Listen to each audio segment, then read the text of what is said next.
I'm going to be talking about, for the first part of our hour, I'm going to talk about staying healthy as we age, which really came from the focus groups.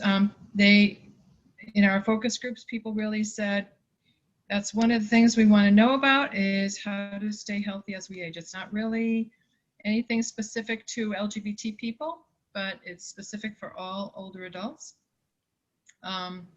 So I want to talk about a little bit, I'm going to start by talking about the problem. And that part of the problem is that we have a general cultural expectation in our country, in our society, that aging is associated with chronic illness, associated with our memories and our minds not functioning quite as well as they used to, and functional decline. And that's pretty much what's embedded in us as we go through life in our particular culture. Other cultures aren't like that, which I'm going to talk about in a second. Our healthcare system is also part of the problem. It is illness oriented. There's financial incentives for illness treatment, not for health. Nobody pays for health promotion and keeping people healthy right now. We're the most expensive healthcare system in the world, and yet our outcomes, the way that we measure health of a country, our outcomes are dismal, and we're, you can see in terms of life expectancy and mortality rate, we rank very low. Medications and surgeries are our two main interventions. That's what we do most of the time for people, and we all know that older adults have a lot of problems with medications and surgery also. So the problem isn't that normal age changes make us impaired, cause impaired health, because normal healthy aging is only functional aging. Health promotion and behavior change are. So the last thing is that there is some confusion and conflicting information about the best ways to stay healthy. So what I'm going to talk about today is really the best, kind of the state of the science and what we know right now. I'm going to talk about the best ways to stay healthy in terms of diet, nutrition, exercise, stress reduction, love and support, and resilience, which are the 5 main topic areas that are related to staying healthy. And then I'm going to also talk about why it's never too late to start. So this is just a graph. I don't know, can you see my cursor on the screen? Okay. So this is a graph that just talks about successful aging. And we become functional, we grow up, and we have our adult years where we're fully functional, and then as we get into middle and later adult years, our usual aging process is a decline. That's what normally often happens in our country. This is called rectangularization of that curve, and this is really optimal healthy aging, and this is how it's supposed to be. It doesn't need to be like this. So we can do whatever we can do now, and I'm going to show you why it's not too late to start, to bring this line up to this line, and there's a slight decline here in function until the end of our lives. But this is optimal aging, and this is how it's supposed to be. Okay, I'm going to talk just briefly. I don't know if any of you have ever heard about the Blue Zone Project. But this project was really started by Dan Buettner and the National Geographic, where they literally went around the world and looked at the longest lived cultures and then pulled out information from them so that they could help us live longer and better. And as a result of that project, they identified these 5 areas in the world with the highest life expectancy, the most centenarians. One is in Sardinia, one's in Greece, Costa Rica, Loma Linda, California is one, and then Okinawa, Japan. And you can see that they have their varying differences among them. Some have, the one in Sardinia and the one in Costa Rica have the highest and second highest concentrations of males who have reached 100 years old. And that's significant because women tend to live a lot longer than men. So if you get a group of men who are living as centenarians, that's a really positive, healthy aging. And the Okinawans, the females with over 70 are the longest lived population in the world. And the one in our country is the Loma Linda, California. they have lived a life expectancy 10 years longer than their North American counterparts. And the reason for that is because they have the highest concentration of Seventh-day Adventists who are tend to live a very healthy lifestyle. They're vegetarians. They also tend not to smoke and drink. Okay, so this is, I'm not going to go over all of this, especially not each one of the 9 things. Why will that not go back? Okay. But I'm going to focus on these center areas. So the first one, the yellow goldish one up here, is move. These are things that all those places have in common. People are active and they move. It's not just that they exercise once a day. I've lost my cursor. There it is. Not just that they exercise once a day, it's that their whole lifestyle is active. They also have the right outlook. And by right outlook, that means that they have purpose in life and they have figured out how to reduce their stress levels. They eat wisely. They have a plant-based diet. They have wine at 5, 1 drink a day. And Buettner makes a point of saying that doesn't mean that if you don't have a drink a day that you could save them all up and have 7 drinks on Saturday. And the 80% rule is they eat until they're 80% full. That tended to be something that they all had in common. And the big blue area here is connection. And they have strong connections with their family, with their community. They have a strong sense of belonging. So those are all things that those long-lived people had in common. And those are really the pillars that I'm going to talk about in this little presentation. So the other thing I wanted to just point out with this is it's not only up to the individual. They have whole communities that support them. They have their public spaces, their communities support that lifestyle. And they've taken the Blue Zone concepts and applied it to communities in our country. There's some whole communities that have adopted this. These are the changes that they made. Okay, I'm going to talk just briefly about chronic diseases. We all know heart disease and cancer are the big causes of disease and death in our country. They're also responsible for most of our healthcare expenditures. However, we may not be so aware that most chronic conditions are preventable and they're the result of unhealthy lifestyle. And there's quite a bit of research. I didn't include all of the citations here, but most research supports that more than 80% of chronic conditions could be avoided through the adoption of healthy lifestyle recommendations. And that also doesn't mean that we have to just do that ourselves. We need community support to be able to do that also. So you might be saying, but isn't it too late? I mean, I'm 68 years old and I've lived a certain way for 68 years. And doesn't that mean it's too late for me to make changes? Will it still do any good? And these are just a couple, one older study and one new study that show that it is not too late. This one in 2019 showed that they did a really nice study with older people who never took part ever in any sustained exercise program.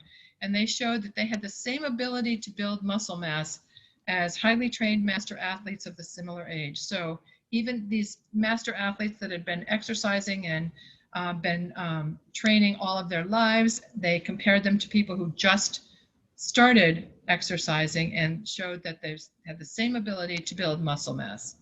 In another study, this is a huge study of 9,500 older women that lasted 12 years. They went from sedentary, the women who were sedentary before, completely not exercising, and started walking a mile a day. They cut their risk of death from all causes, including cancer, by half. The risk of heart disease also fell by more than a third. So they didn't have nearly as much protection as the women who were physically active before. They had nearly as much protection as the women who were physically active before the study started and who stayed physically active during the study. So these were women who were sedentary, didn't walk at all, and just started walking in their older years. So it's not too late. Those studies show that, and there's a few others that I want to just talk about. The Ornish studies. Dean Ornish has been doing research with heart disease and reversing heart disease since the 70s and has had really pretty dramatic results. Esselstyn studies, Caldwell Esselstyn's a cardiologist, and his studies also show that you can actually prevent and reverse heart disease. Neil Barnard's studies and others show that you can prevent and reverse type 2 diabetes. I'm going to talk about that in a second also. And Mary Tinetti out of Yale, this is an older study. She looked at she went and did this study with bed-bound nursing home residents, which is a very challenging group to do research with, people who could not walk in nursing homes. And she did intensive exercise programs with them and was able to make such great strides that she had many of them walking. So she was able to get them to a functional level where they could walk with assistance, but they could walk. So I'm going to talk just briefly about preventing and reversing type 2 diabetes and my own story. That is, I was a diabetic for 4 years. I'd been diagnosed. I went on a cruise, which was a whole food plant-based cruise, where I only ate good food, whole food plant-based food. By the end of that week's cruise, my blood sugar, I was on 2 meds, my blood sugar dropped 40 points. I took myself off one of the medications, and my blood sugar continued to drop because I stayed on the diet. And within 2 more months, I took myself off my last medication, and I'm no longer diabetic. So I actually have personal experience. Needless to say, I stayed on that diet.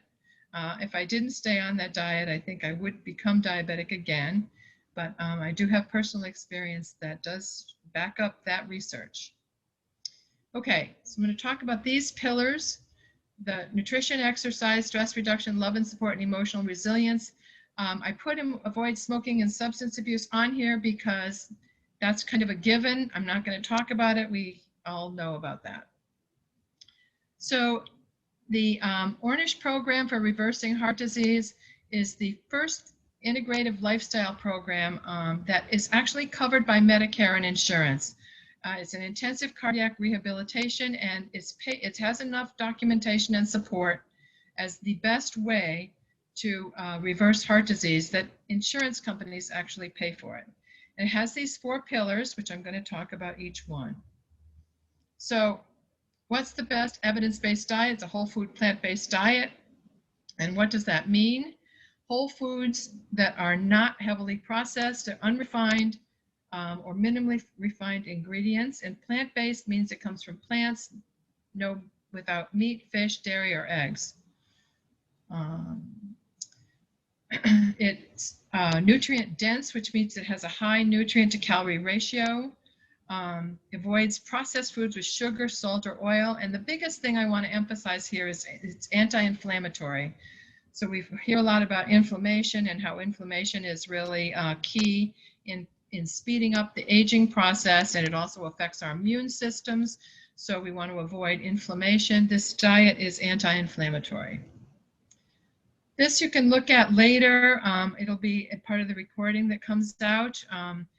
But it's kind of a dense slide, but you can see the protein comes from legumes, beans, peas, lentils. There's protein in vegetables.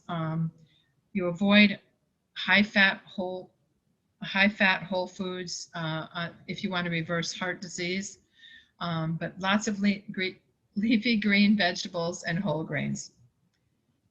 Okay. These are some tips just to get you started, and I didn't put this on here, but I really want to emphasize that if people are diabetic or you have high blood pressure and you decide, oh, I'm going to start this plant-based diet, you need to be careful because within a week's time, your blood sugar can drop significantly, your blood pressure can also drop. And if you're taking medications for those things, you're going to need to work with a doctor and get your medications adjusted. So I really want to caution you, if you decide to do this, to work with your doctor to monitor your blood sugar and your blood pressure while you do this, because it comes down amazingly quickly, and you need to adjust medications. Okay. So I'm going to move on to exercise. There's hardly anything that exercise doesn't improve. This is a really long list. It increases energy, reduces fatigue, improves sleep, lowers our risk of falls. This thing here where it says manage and prevent, it manages and prevents some diseases. We've talked about a couple of them, but it's really important in terms of managing and even preventing diseases. Improves immune function, reduces stress and anxiety, does a lot for mental health. It also helps elevate mood and reduce depression, and helps control our blood pressure, and also helps to improve and or maintain cognitive function. Okay. Just some recent research on the importance of exercise. It shows that the more steps we take, the higher daily step count is linked to lower all-cause death rate. How fast we walk is also linked to mortality rates. If you do fragmented physical activity, like once in a while you exercise really a lot and then you stop, just once in a while you exercise, that's actually linked to a higher risk of death in older adults. Healthy lifestyle and exercise also associated with lower risk of dementia, independent of genetic risk. And there's a new study that just came out on sprint interval training, where it's really pretty amazing. 1 minute of this kind of training on it was a stationary bike exercise per week, was enough to provide health benefits to people over age 65. So it's not, you don't even have to exercise like a lot to get some benefit. Goals are aimed to be physically active every day. This is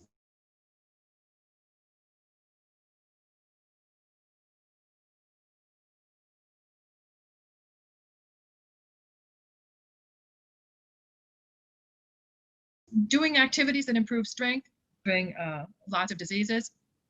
So that strength, you may want to do them even on 3 days a week. And the last one is 150 minutes of moderate intensity activity a week is the recommendation. Avoid long sedentary periods and move around every 10 minutes of every hour. And you may have heard the words that sitting is the new smoking. It's not good for us to sit. Sitting wrecks our body in these ways. I'm trying to go a little more quickly. So these are you can look at these later, but there's cardiovascular biomarkers of disease that increase rapidly when we sit for long periods of time. So the best exercise interventions, the best one is the one that you'll do. Like, what do you like to do? That's it. That's the best one for you. There's these 4 types that we just mentioned. There's aerobic, and then strength, balance, and flexibility. We need them all. Tai Chi has one that has a lot of research behind it and is shown to do both all strength, balance, flexibility, and is important for fall prevention. That doesn't mean, though, that we can ignore aerobic exercise. We have to add that also. Stress. So we have less resilience and less bounce back after stress as we age. And stress, chronic stress especially, is associated with inflammation. So if we're sedentary, we aren't able to have as good a stress response, the natural stress response, as we would if we were active. And stress, long-term stress, may also affect our memory. This last research study I just want to mention was a new one out of Finland, where they found that stress, long-term effects of stress, were predictor of Alzheimer's disease, and people who had high blood pressure and high cortisol level, which is an indicator of stress, were 3 times as likely to develop Alzheimer's. So it has great effects on our health. These are just some ways to stress reduction techniques, and there's a website that's a really good one. It has like the 10 best stress reduction apps on it. love and support. So there's lots of new research on loneliness and isolation. I'm going to just have you talk about this, read this quote from Dean Ornish. Loneliness and isolation, not diet, not smoking, not exercise, not stress, not genetics, not drugs, not surgery, have a greater impact on our quality of life, incidence of illness, and premature death from all causes. So that's his belief, it backed up by his research and others' research. But also a brand new study that I got about 2 months ago showed that loneliness also increases risk of Alzheimer's by 40% in this particular study. It's another quote by Ornish. And so what we need to do in terms of love and support is promote a sense of connection and community. These are strategies to do that. There's lots of strategies to do that. These are just some of them. One I want to mention is this is compassion and service. And I think a couple weeks ago, the speaker mentioned that in terms of volunteerism. That's a really good way to be part of a community and receive the love and support that we need, as well as give that love and support. Spending more time with friends and family. Is this really a challenge during COVID times? Touching is especially a challenge right now. Okay, so emotional resilience is the last thing I want to talk about, and that's the ability to respond to an adverse situation and return to pre-event state of health, baseline state of health. I want to just mention something that might be surprising, but it is in the literature related to emotional resilience. And we're hearing more and more about the importance of the gut microbiome, those good bacteria that live in our intestines. That those bacteria are actually involved with emotional resilience and affect anxiety and depression. Processed foods also affect it. They increase the permeability and of our gut and allow toxins to affect our organs. And exercise is also a good preventative, a good support for resilience. And these are just a couple of exercises and things that we can do. Resilience through the power of positivity is one of them. Resilience through gratitude is another, and I believe Cecily from Hope Hospice talked about the power of gratitude.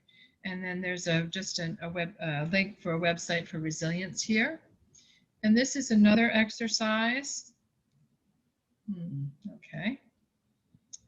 So my slides are not advancing here.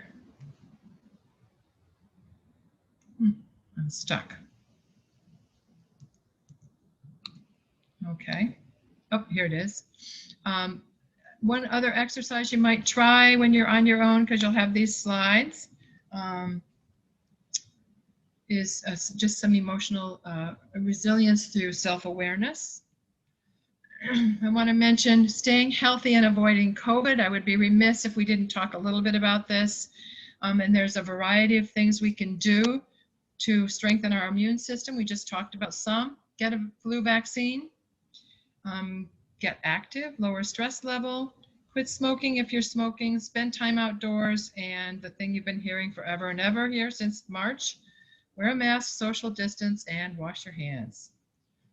Okay, so the other thing I want to just leave us with are some images of aging to help us change our images, that we are not, as we age, we do not necessarily have to be in a decline.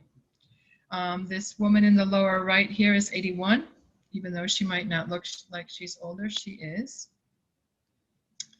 So we talked about pillars of health promotion for older adults. We talked about healthy eating and the research for the best diet, fitness and exercise, stress reduction, love and support, and emotional resilience.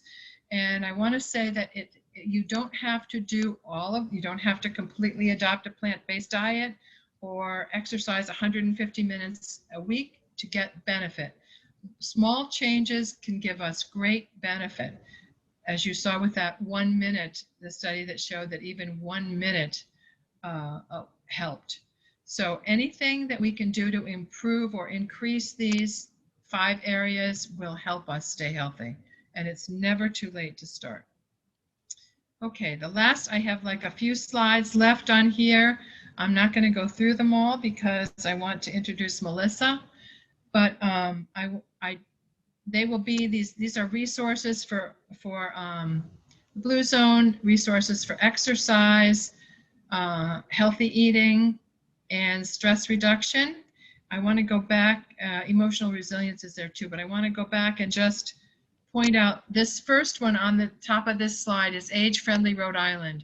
And that you've been directed to that website already in some of the Lunch and Learns, but I want to make sure everybody knows that website because it is fantastic. And they have so many events every week on lots of these areas. They have yoga classes and Tai Chi, and there's so many different exercise classes and things you can join.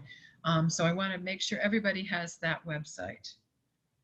Okay, now I want to go back and just going to stop sharing my screen here. Okay, and I'm going to introduce Melissa. I don't see Melissa. Oh, there you are.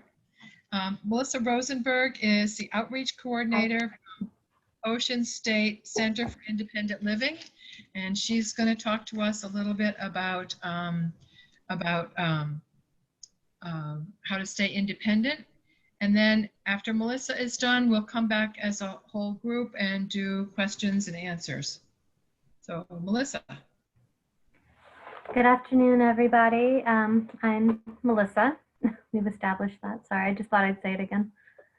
I work for Ocean State Center for Independent Living, and my job here is to promote OSCIL services, but I also have a background in occupational therapy, and I do go to homes and do assessments as well.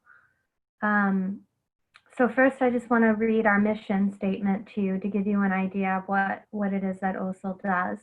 So the Ocean State Center for Independent Living's mission is to provide a range of independent living services to enhance, through self-direction, the quality of life of persons with disabilities and to promote integration into the community. So our goal is to keep elderly and disabled adults, anybody over 18, in their own homes to age in place. If they have any disability that's causing a barrier in their home, whether it be getting in and out to get to appointments, church, community center, or even just get out to the ride bus, since they do curb to curb service, but they don't come to your door. Whether it's taking a bath, and you've been in the same home for 50 years and now the bath is difficult for you, any barrier in your home, no matter what it is, even if you don't own it and it's an apartment, we can't modify an apartment, but we can provide equipment such as shower chairs, transport chairs. If you're hard of hearing or deaf, flashing doorbells, alerting systems, things like that. So I just want to go through, that's our assistive technology program and our modification program. So I'm going to go through a list of all of our programs, and then afterwards I'll tell you what the qualifications are to participate in our program. So we are, first off, we're a call center for 211, The Point. And we will take calls, do information and referral. If we can help you, we'll try to keep you as a consumer. If not, we'll go ahead and give you the appropriate information to get you connected with that service if it's something we can't do. We often work together with other agencies and organizations just to make sure that everybody gets what they need. So that's also part of the information and referral. If we can't help you, that doesn't mean you shouldn't call us. If you give us a call and you tell us what your issues are, maybe you're looking to get a ID card and you're not sure where to go, or you're looking for services and you don't know how to start, we can help you with those questions and kind of point you in the right direction. We do sensitivity training as part of our outreach. We'll go ahead and go into businesses, libraries, sometimes companies just maybe they have somebody on staff that's disabled, and they just need some basic etiquette, learning how to interact with somebody who's using a piece of assistive technology, maybe a cane, wheelchair, walker, or like the libraries, they bring in a lot of different people from the community that may have a disability, and maybe to learn what not to do. I know we all want to help, but just as an example, when you are working in a library and then somebody comes in with a walker, and then they go ahead and they sit somewhere and they want their walker near them in case of emergency. They want to be able to get up. So you think about it, it might be a fire hazard. Maybe it's in the way. So instead of going over and just never touch somebody's equipment. I mean, somebody's wheelchair or their walker is just like a pair of glasses. It's an extension of your body. And if somebody touches it, it can feel like an invasion of their personal space. So you always ask the person, and these are things that you would think are common sense, but I mean, a lot of us don't know this, especially with service dogs. You know, you don't make eye contact with somebody's service dog. You don't look at it. You don't talk to it. You don't refer to it. It's an auxiliary tool, just like a sign language interpreter, where in that case, you would go ahead and direct your conversation directly to the deaf person and not the interpreter. So these are things that we work on as well. Okay. So I am looking at the brochure, bear with me, only because we had some time out of work, so I'm just refreshing myself. Home access program. So I started off with that. Just to give an example of modifications that we've done in the past, ramps, modified stairs. We've removed tubs to put roll-in tubs. If that's too much or it's just not something that would benefit you, then we'd go ahead and maybe do a tub cut to make your tub a step-in. Lowered cabinets for people in wheelchairs. Let's see. We even did a fun project because it's not always about getting right down to the meat and potatoes of what your barriers are. Sometimes you spent your whole life with a hobby, and then all of a sudden you can't do that anymore. And we would love to try to get you back to doing that again. We just recently, in the last year, did raised garden beds for somebody who couldn't get down there anymore. And she had told us that it changed her life, which was really nice to get her back to doing all of that. So the assistive technology, a lot of people will think like high-tech sip and puff wheelchairs, but we also consider technology a pair of elastic shoelaces, whatever it is that's keeping you from doing what you want to do on a day-to-day basis. Maybe you're a fun shoe person like myself. I don't know if I'm fun, but I buy a lot of shoes. So if one day somebody told me that I had to be restricted to a pair of Velcro shoes or one pair of slip-on shoes because I wasn't able to bend over and tie my own shoes or even get that shoe on, you know, an elastic shoelace could basically turn any shoe into a loafer. So you can go ahead and maybe wear a bigger variety, which means a lot to some people. Gives them that sense of dignity. And then we go up to CCTVs, closed caption, closed circuit television. So it's basically a magnifier. So you would place your papers underneath the magnifier, and then there's a big screen in front of you. So you're able to read everything at the magnification that you need. We've provided those, personal recorders, even something simple like a reacher. We do sometimes we get high tech with some software, but we really haven't said no to something until we have researched it. Everybody is different. Just because one person has something, it doesn't mean it's going to work for another, but we always look into it. And if you qualify for the program, we will purchase anything we recommend, no matter the cost. If we recommend it, we purchase it, whether it's the modification or a piece of equipment. If you don't qualify, which I'll get to that at the end, all assessments are free regardless. We can come out. Some people have money. They just don't know where to start. Or maybe you have somebody living on their own who's recently widowed and they're afraid that they're going to be taken advantage of, which is a a real thing. I mean, I'm afraid of that. So we have a list of vendors and a list of contractors that we have vetted. We know they're insured, we know their work, and we only pull from that list. So we'd be happy to share that with somebody and make recommendations on placements of grab bars, removal of shower doors, whatever it is that we would recommend. We would go ahead and type that up and send it to you. So that's the assistive technology program. And I also mentioned that we only do assessments if that's what you are looking for. We also do assessments for the state as well. If they have a patient who needs something done to their home and their insurance is going to pay for it, they will sometimes commission us to go and do the assessment. We connect them with the vendor. We do all the legwork, and then their insurance pays for it. So if you are working with your insurance and they are looking for somebody, they most likely will contact us, or you can give them our information. Okay. Peer support. So we are a Center for Independent Living. Every state in the United States has at least one. I mean, I know California has several because of the size of it, Florida. We have one in Rhode Island.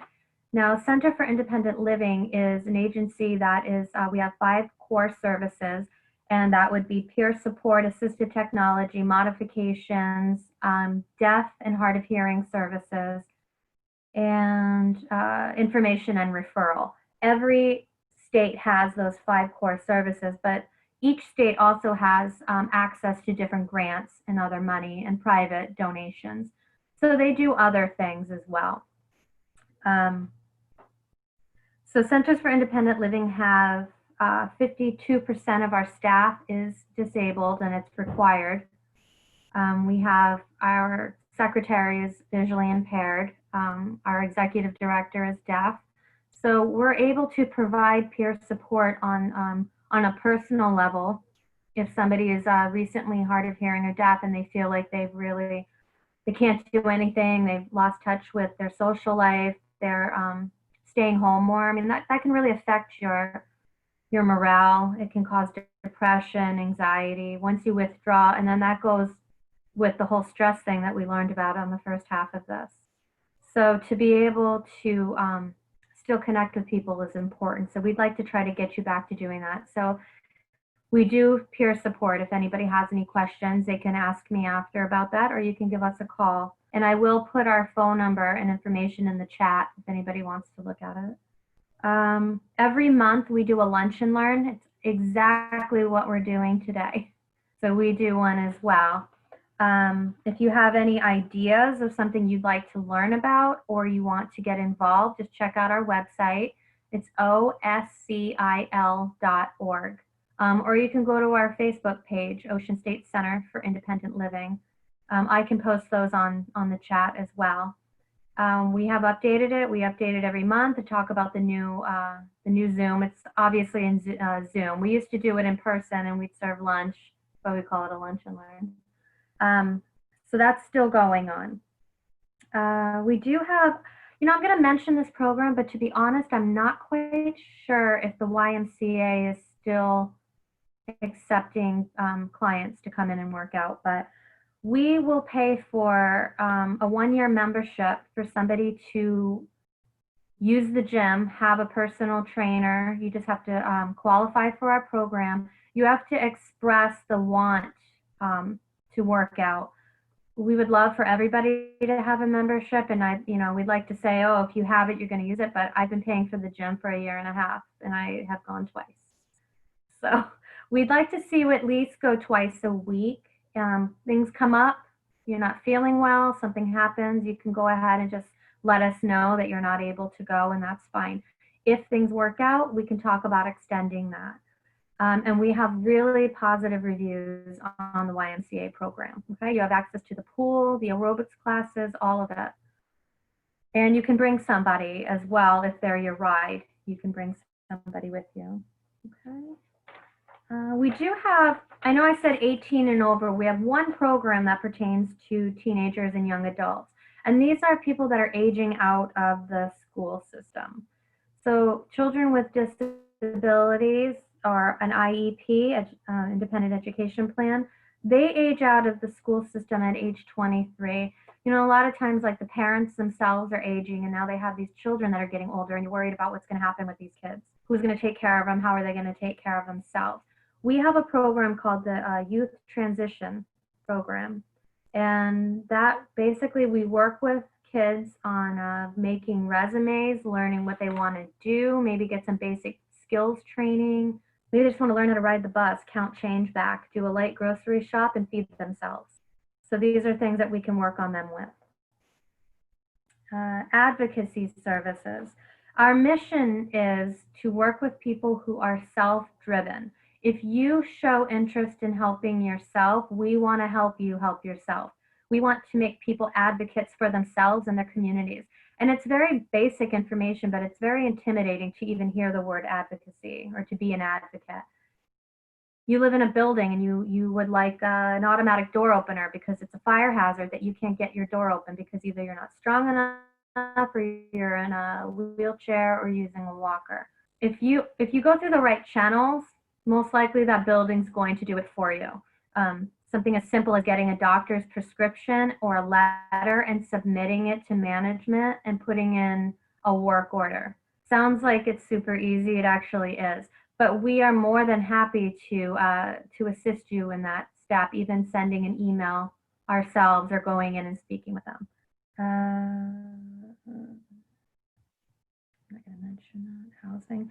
We do occasionally get calls. We used to work more with the housing community, people looking to move or relocate, whatever the situation is. We still do work with people if they're looking for housing or looking to move. So you can give us a call. We don't have any way to get you moved up on a list. So if you're already on a list, I mean, my best advice would be to go ahead and just keep in contact and respond to their letters when they ask if you're still looking to move in. Because if not, they'll move you right back. And that's really what happens is people who are visually impaired or they're overwhelmed or they're not organized very well, they'll get a letter from the building they've been waiting on a list for a couple of years, and then they don't respond to the letter. So then the building assumes you're not interested.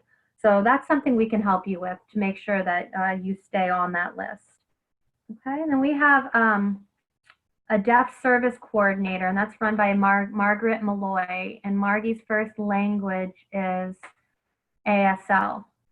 So she works with the deaf community. She's fabulous. She works with people on various range of services from peer counseling, advocacy, skills training, tailored to meet each individual's need. Like I said, everybody is unique. Citizenship or driver's education, or even just consumer education. So Margie has a video phone, so her phone number is separate, and you can get that on our website. And then this is one that's really popular, the Gift to Hearing program. So we work together with the University of Rhode Island, and we will pay for one low-cost hearing aid from URI.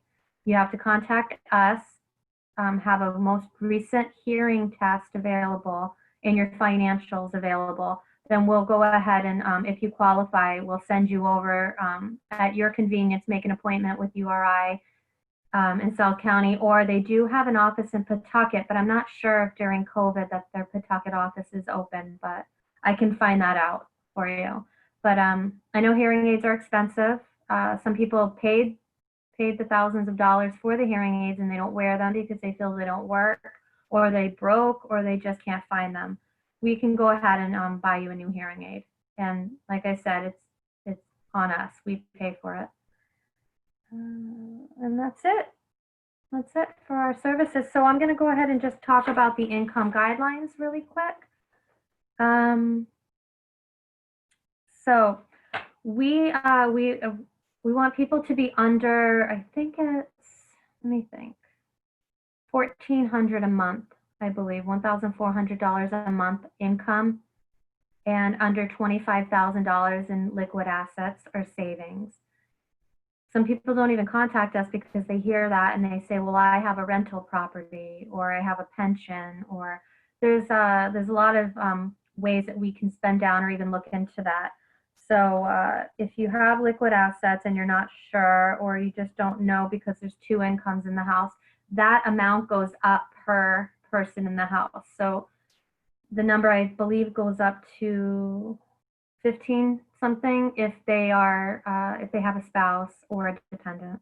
If you have income from a dependent, Social Security from a disabled child living with you still, it doesn't mean you don't qualify. So always inquire and we'll let you know. And like we said, if we can't help you, we'll figure out who can. Maybe you're not eligible for our program, but you didn't realize as a veteran that you're eligible. Or there's grants available through the state that we can connect you with to try to get what you guys need to get. Okay? Any other questions? I'm here.